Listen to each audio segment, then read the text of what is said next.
Welcome to my channel. Today we will be talking about the maximum balance allowed in a Koho account. Koho is a Canadian fintech company that offers a prepaid Visa card and an app for spending and saving.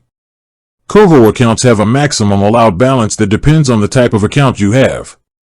For a fully verified Koho account, whether you are on a free or paid plan, the maximum allowed card balance is typically up to $500,000 Canadian dollars. This is the total amount that can be held in your account at any given time, including funds in your spendable, roundups, goals, and vault. It's important to note that Koho also has limits on the amount of money you can load into the account per month.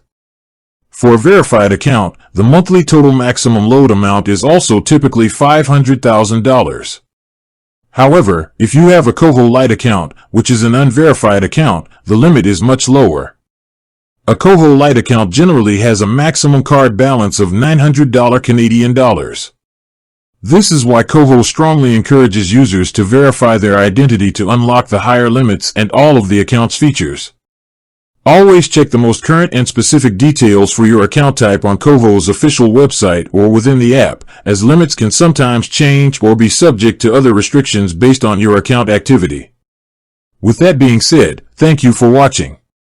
For more finance videos, kindly check my page. Please like, share, comment, and subscribe to my channel. Thank you.